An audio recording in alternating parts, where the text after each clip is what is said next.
مساء الخير والعافية. مثل ما تشوفون سويت كيكة الشوكولا بصوص الشوكولا بالخلاط بطريقة كلش سهلة، والمواد متوفرة بكل بيت. ومثل ما تشوفون صارت الكيكة عندي كلش اسفنجية وطرية وطيبة. مثل ما تشوفون هنا أنا ضفت كوب من السكر، وضفت كوب من الحليب، وضفت أيضا كوب من الزيت النباتي، وضفت 3 ملاعق من الكاكاو البودرة، وخلطت المكونات بخلاط الكيك كلش زين. بس أني أفضل إنه تستخدمون خلاط العصير على مود الصوص يطلع بشكل أو يكون قوامه أثخن من خلاط الكيك. خلاط الكيك يحتاج خلط هواية وما يطلع الصوص يعني ثخين، يطلع الصوص خفيف.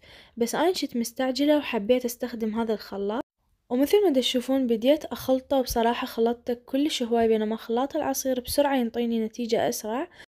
طبعا تعزلون كوب من الصوص على مود بعد ما تستوي الكيكة تضيفون هذا الصوص على الكيكة.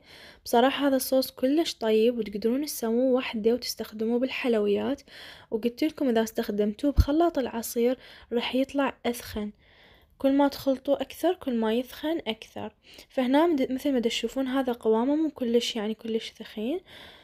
فعزلت اني هذا الكوب على مود من تستوي عندي الكيكة اضيفه عليها. اما باقي الخليط مثل ما تشوفون ضفت له 3 بيضات كبار وبديت اخلطه بالخلاط، وبعدها ضفت له كيس من الفانيلا يعطي نكهة كلش طيبة للخليط، وهماتين رجعت خلطته بالخلاط مثل ما تشوفون. وبعدها ضفت كوبين الا ربع من الطحين او كوب و3/4 من الطحين، وظرف واحد من البيكنج باودر. وهنا خلطته اول شي بالملعقة على مود لا يتطاير عندي الطحين، وبعدها خلطته بالخلاط مال كيك.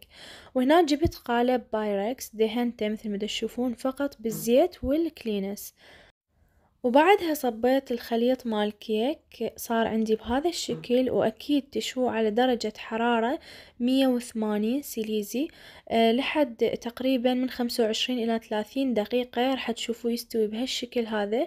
فمن تشوفوه استوى طفوه تشغلون الفوق دقيقتين او 3 دقائق. هنا صارت عندي الكيكة جاهزة، وهذا الكوب مال الصوص اللي عندي هنا قلبتها عم يكون السطح عدل من أدير الصوص ويصير شكلها أو منظرها كلش حلو.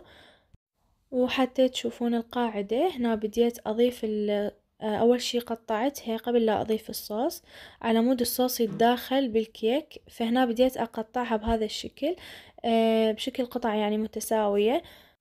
وهنا شلت لكم قطع حتى تشوفون داخلها شلون هش وطري، وكانت الكيكة كلش طيبة والصوص اللي عليها كلش طيب. أتمنى تجربون هاي الطريقة.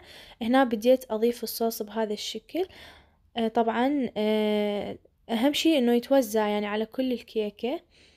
وبعد ما ضفت كل الصوص اللي سويته صارت عندي الكيكة جاهزة. وهنا وصلت إلى نهاية الفيديو. أتمنى الفيديو عجبكم، وأتمنى تجربون هاي الكيكة وتكتبوا لي رأيكم، وأشوفكم بفيديو قادم، ومع ألف سلامة.